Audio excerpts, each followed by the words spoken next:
Hello friends, जय हिंद। तो देखिए, आज के इस वीडियो में हम लेकर के आ गए हैं आपके लिए झारखंड उत्पाद सिपाही प्रतियोगिता परीक्षा 2026 के लिए सामान्य विज्ञान यानी कि जनरल साइंस का प्रैक्टिस सेट 16। और इस प्रैक्टिस सेट में हम लोग जो है टोटल 20 प्रश्नों को कंप्लीट करने वाले हैं। और फ्रेंड्स, अभी तक हम लोगों ने जो है प्रैक्टिस सेट 15 तक कंप्लीट कर लिया है, माने कि 15 इंटू अब 20 करेंगे तो लगभग 300 इंपॉर्टेंट सवाल जो आपके परीक्षा के ये दृष्टिकोण से इंपॉर्टेंट साबित हो सकते हैं। तो 300 क्वेश्चन आपको अभी देख लेना है। सारे प्रैक्टिस सेट में हम सभी प्रश्नों का आंसर विस्तार में बताते हैं, सभी को जाकर के देख लीजिएगा। और ये हमारा जो वीडियो है ये हमारा सुबह में लगभग 7 बजे से लेकर के 8 बजे के बीच डेली चैनल पर आ जाता है। तो आप लोग डेली इसको जरूर देख लीजिएगा, चैनल को सब्सक्राइब कर लीजिएगा डेली वीडियो देखने के लिए। तो चलिए हम लोग शुरू करते हैं आज का सेशन। और आपका जो परीक्षा का डेट निर्धारित है वो निर्धारित है 22/3/2026 को आपका परीक्षा होगा। तो समय को बिना समय बर्बाद किए हम लोग स्टार्ट करते हैं आज का सेशन। तो देखिए फ्रेंड्स, सामान्य विज्ञान का पहला सवाल आपका है कि पौधे के किस भाग से दालचीनी प्राप्त किया जाता है। अब देखिए, जो दालचीनी है ये है क्या। तो दालचीनी जो होता है एक मसाला होता है जो सुगंधित मसाला होता है। बहुत सारे खाना में प्रयोग किया जाता है इसके, है ना। जो मुख्य रूप से सुगंधित खाना जो बनाए जाते हैं उसमें दालचीनी का प्रयोग किया जाता है। और पाक कला में जो है इसका बहुत ज़्यादा इम्पोर्टेंट है। दालचीनी के जो मसाले होते हैं उसे अच्छे अच्छे सुगंध, अच्छे अच्छे महक जो है आते हैं, समझे। तो दालचीनी क्या है, एक मसाला है और ये पौधा से प्राप्त किया जाता है। जो पौधा का जो छाल होता है ना, पौधा का जो छाल होता है उसी से इसको प्राप्त किया जाता है, समझे। तो ऑप्शन बी यहाँ पर आपको सही कर देना है। अगला सवाल देखिए, हम लोग चलते हैं 92 नंबर की ओर। देखिए सवाल में क्या पूछ रहा है कि जिन प्राणियों में शरीर गुहा नहीं पाई जाती है उसे खाली स्थान कहते हैं। तो जिन प्राणियों में शरीर गुहा नहीं पाई जाती है उन्हें क्या कहा जाता है, उन्हें कहा जाता है अगुह्य।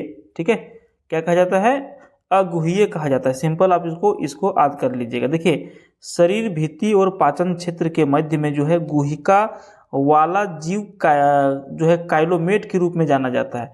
और उदाहरण के लिए जैसे काइलोमेट किसको कहेंगे, तो एनिलिड्स हो गया, मोलस्क हो गया, आर्थ्रोपोड्स हो गया, कार्डेट इत्यादि हो गया, ये सारे काइलोमोट में आते हैं, समझे। हालांकि इतना लंबा भी आपको समझना नहीं है क्योंकि आपकी परीक्षा बिल्कुल नज़दीक में है। तो जिन प्राणियों के शरीर गुहा नहीं पाई जाती है उसे अगुह्य कहा जाता है। इसको आप लोग ध्यान में रखिएगा, अभी याद कर लीजिए, बाकी विस्तार में जब फिर तैयारी करेंगे तो हम लोग पढ़ेंगे। अगला सवाल देखिए, गति के दूसरे नियम के अनुसार किसी दिए बल के लिए त्वरण वस्तु के खाली स्थान के व्युत्क्रमानुपाती होता है। 93 का आप लोग क्या आंसर करेंगे, आप लोग आंसर करेंगे ऑप्शन डी द्रव्यमान। गति के दूसरे नियम के अनुसार से जो है किसी दिए बल के त्वरण वस्तु के द्रव्यमान के व्युत्क्रमानुपाती होता है, समझे। ऑप्शन डी यहाँ पर आप लोगों को आंसर कर देना है। उसके बाद देखिए अगला सवाल है 94 नंबर। कमरों को गर्म रखने के लिए या फिर खाना पकाने में उपयोग होने वाला विद्युत तापक में तारों की जो कुंडली होती है उसे खाली स्थान कहते हैं। देखिए, कमरों को गर्म रखने के लिए जैसे हीटर हो गया, हम लोग आजकल हीटर का प्रयोग करते हैं गर्म रखने के लिए, या फिर खाना पकाने के लिए हम लोग इंडक्शन या फिर हीटर का प्रयोग करते हैं। तो उसमें होने वाले विद्युत तापक जो होते हैं, तारों की जो कुंडली होती है उसे क्या कहा जाता है। 94 का आपको आंसर करना है अवयव।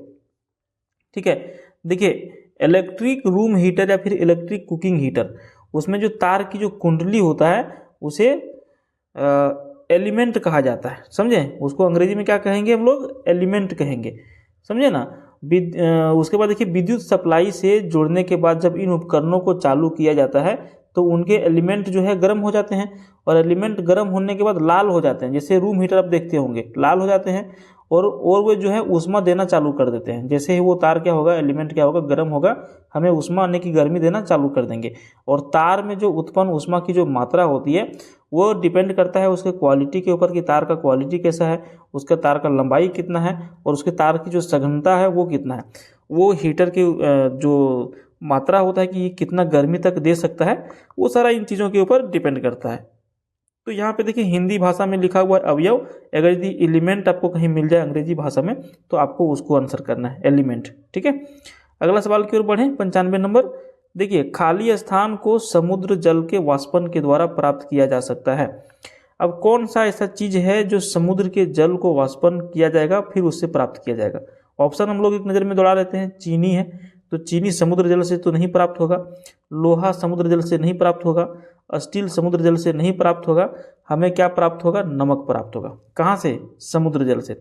नमक जो है समुद्री जल के वाष्पीकरण से उत्पन्न होता है, सभी लोगों को पता है। समुद्री जल में जो है साधारण नमक की मात्रा अधिक होती है और इसमें अन्य धातुओं के लवण घुले हुए होते हैं। तो समुद्र तट के निकट में क्या किया जाता है? समुद्री जल को जो है उथले गड्ढे में एकत्रित कर दिया जाए। उथला गड्ढा मतलब ज़्यादा गड्ढा नहीं, मतलब ऊपर ऊपर का हिस्सा, वहाँ पर जल को एकत्रित कर दिया जाता है और धूप में उसको सुखा दिया जाता है।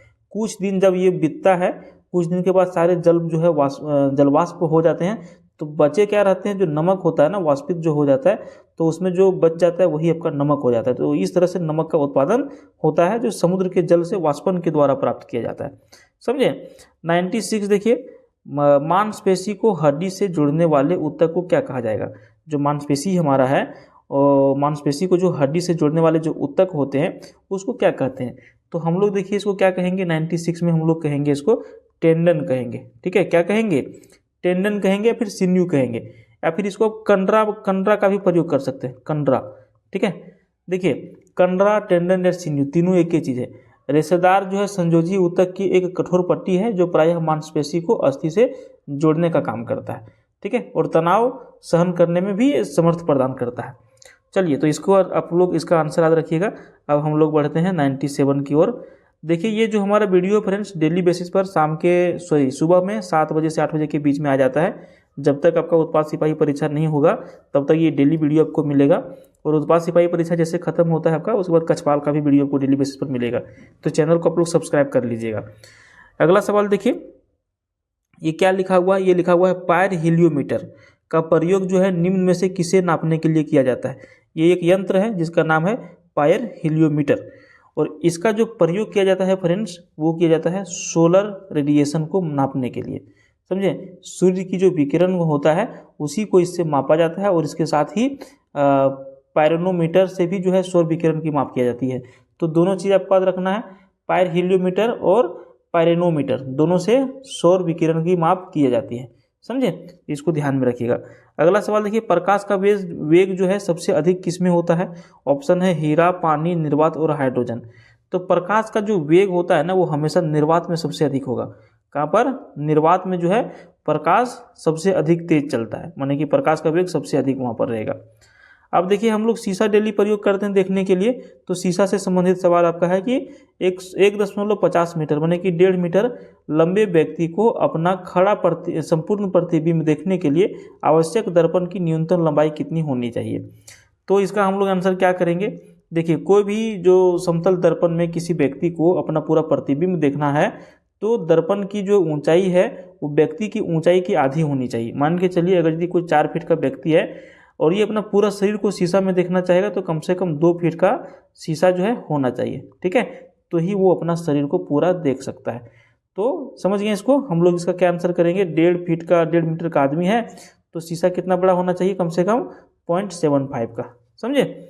चलिए आगे बढ़ते हैं। 100 नंबर पसीना से संबंधित सवाल है कि पसीने का मुख्य उपयोग जो है वो किस लिए होता है, कहाँ पर इसका प्रयोग होता है, इसका क्या कारण है कि पसीना क्यों आना चाहिए। समझे? तो इसका देखिए हम लोग आंसर करेंगे। सबसे पहले तो चलिए आंसर कर लेते हैं इसका। शरीर का ताप नियंत्रित रखने में पसीना का जो है मुख्य उपयोग होता है। पसीना में जो है पसीने का आना जो है स्वास्थ्य के लिए बहुत ही अच्छा माना जाता है। अगर यदि किसी को पसीना नहीं आ रहा तो वो भी दिक्कत है, क्योंकि एक तो इसके माध्यम में बहुत से उत्सर्जी पदार्थ शरीर से बाहर निकल जाते हैं और इससे शरीर का ताप भी नियंत्रित रहता है। समझे? तो ये आपका हो गया पसीना का मुख्य उपयोग। उसके बाद देखिए अगला सवाल है 101 नंबर। सवाल क्या है कि ये क्रोमेटोग्राफी एक तकनीक का प्रयोग होता है किस चीज़ के लिए? क्रोमेटोग्राफी, ठीक है, ये एक तकनीक है और इसका प्रयोग हम लोग कहाँ करते हैं? तो इसका प्रयोग हम लोग करते हैं एक मिश्रण से पदार्थों को अलग करने में। समझे? एक मिश्रण से पदार्थों को अलग करने में। देखिए क्रोमेटोग्राफी जो है किसी भी मिश्रण के अवयव जो होते हैं उसको अलग करने के लिए एक तकनीक है। यह जो है विधि इस तथ्य पर आधारित है कि किसी मिश्रण के विभिन्न घटकों की अधिशोषण क्षमता भिन्न भिन्न होती है तथा वे किसी अधिशोषक पदार्थ में विभिन्न दूरियों पर अधिशोषित होते हैं और इसका मुख्य काम होता है एक मिश्रण से पदार्थों को अलग करने में। प्रश्न संख्या 101 ऑप्शन डी सही करिए आप लोग। अगला सवाल देखिए, सवाल क्या है कि आजकल जो है सड़क की रोशनी में पीले लैंप बहुतायत मात्रा में प्रयुक्त हो रहे हैं और इन लैंपों में निम्न में से किसका उपयोग किया जाता है या फिर इसका किसका उपयोग करते हैं। तो देखिए आजकल सड़क किनारे लैंपों में जो पीली रोशनी के लिए सोडियम का प्रयोग किया जाता है। किसका? सोडियम का प्रयोग किया जाता है। इससे अतिरिक्त जो है सोडियम का प्रयोग नाभिकीय रिएक्टर वगैरह में भी प्रयोग किया जाता है। द्रव रूप में शीतलक के रूप में भी इसका प्रयोग किया जाता है। किसका? सोडियम का। और सड़क किनारे जो रोशनी पीले कलर का जो लैंप लगे होते हैं उसमें भी सोडियम का प्रयोग किया जाता है। 103 नंबर देखिए, निम्नलिखित में से कौन केवल कार्बन से बना हुआ है। अब यहाँ पे देखिए 4 ऑप्शन है, केवलार है, लेक्सान है, स्पाइडर सिल्क है और ग्रेफिन है। इसमें से कौन सा है जो केवल कार्बन का बना हुआ है? 103 नंबर का आप लोग करिएगा आंसर ग्रेफिन। ये केवल कार्बन का बना हुआ है, समझे। ग्रेफिन जो है कार्बन का एक नवीन अपरूप है जिसकी खोज जो है हेंस पीटर बोहम ने किया था और यह कार्बन का एक द्विआयामी अपरूप है और इसका उपयोग टच स्क्रीन बनाने में होता है। एलसीडी और एलईडी चालक पदार्थ के रूप में भी इसका किया जाता है, ग्रेफिन का, जो सिर्फ कार्बन से बना होता है। अगला सवाल है, निम्न अश्रु गैस की तरह काम में लेते हैं। आंसू गैस, अश्रु गैस मतलब आंसू गैस हो गया। तो किसको जो है आंसू गैस की तरह काम में लिया जाता है? इसका आंसर आप लोग क्या करेंगे? इसका आंसर करेंगे NH3, ठीक है। जिसको NH3 इसको क्या कहा जाता है? अमोनिया। क्या कहा जाता है? अमोनिया, ठीक है। देखिए अमोनिया इसको कहा जाता है। एक तीक्ष्ण गंध वाली रंगहीन गैस होता है और यह हवा से हल्की होती है और जल के अति विलेय है। इसका उपयोग जो है रासायनिक खादों के निर्माण के साथ साथ में आंसू गैस में भी प्रयोग किया जाता है। किसका? अमोनिया का। फार्मूला क्या होता है? NH3। अगला सवाल की ओर बढ़ें, 105 नंबर देखिए, निम्नलिखित गैस मिश्रणों में कौन सा गैस जो है वेल्डिंग के लिए प्रयुक्त किया जाता है? जो गैस वेल्डिंग होता है ना, आजकल आप लोग कहीं गाड़ी बनाने के लिए जाते होंगे, साइकिल बनाने के लिए जाते होंगे तो गैस वेल्डिंग होता है। गैस वेल्डिंग होता है वो ना, उसमें कौन सा गैस भरा हुआ होता है? उसमें भरा होता है ऑक्सीजन और एसिटिलीन, ठीक है। वेल्डिंग के लिए प्रयुक्त गैस जो है ऑक्सीजन और एसिटिलीन का मिश्रण होता है। यही मिश्रण सबसे अधिक प्रचलन में रहता है, समझे। तो उसके गैस के टंकी के अंदर क्या रहेगा? ऑक्सीजन और एसिटिलीन, जिससे क्या हो जाएगा? गैस वेल्डिंग हम लोग कर सकते हैं। तना काट आमतौर पर किसके प्रवर्धन के लिए प्रयोग किया जाता है? अगला सवाल आपका है तना काट, समझे। यानी कि कोई चीज़ है, केला है, गन्ना है, कपास है और आम है, इसमें किसका जो है तना काटा जाता है, समझे, और उसके प्रवर्धन के लिए इसका प्रयोग किया जाता है। तो देखिए गन्ना जो है ना एक बीजपत्री ग्रेमिनी कुल का पौधा होता है और इसका तना काटकर जो है कलम या फिर कायिक प्रवर्धन के द्वारा किया जाता है। तो हम लोग क्या करेंगे? गन्ना का जो खेती होता है, जो बीच वाला जो गुठली होता है ना, जैसे ये पूरा लंबा है, ठीक है, लंबा गन्ना है। अब यहाँ पर देखिए बीच बीच में जो गांठ टाइप का रहता है, इसी को काट करके इसका खेती फिर से किया जाता है, समझे। तो इसको आप लोग ध्यान में रखिएगा, तना काट। 107 नंबर सवाल देखिए, हरे पौधों में प्रकाश संश्लेषण की क्रिया में होता है। हरे पौधों में प्रकाश संश्लेषण की क्रिया में होता है। जो हरे पौधे होते हैं ना, उसमें जो प्रकाश संश्लेषण होते हैं उसमें कौन सा क्रिया होता है? यही हम लोगों से पूछ रहा है कि उसमें कौन सा क्रिया होता है। तो इसमें होता है आपका कार्बन डाइऑक्साइड लेना और ऑक्सीजन को छोड़ना। अब कोई भी जो पेड़ पौधा है, हम लोग जानते हैं कि हम लोग कार्बन डाइऑक्साइड छोड़ते हैं और पौधे हमें ऑक्सीजन देते हैं। तो हम लोग जो छोड़ते हैं कार्बन डाइऑक्साइड, वो पौधा शोषण करता है और पौधा जो होता है, पेड़ जो होता है, वो छोड़ता है ऑक्सीजन और हम लोग उसको शोषण करते हैं। तो दोनों का क्या है? दोनों का एक दूसरे से लेना देना है। कार्बन डाइऑक्साइड लेगा और ऑक्सीजन को छोड़ेगा पौधा में। यही होता है हरे पौधों में प्रकाश संश्लेषण की क्रिया। 108 नंबर, निम्नलिखित में से किस फल में लौह प्रचुर मात्रा में पाया जाता है?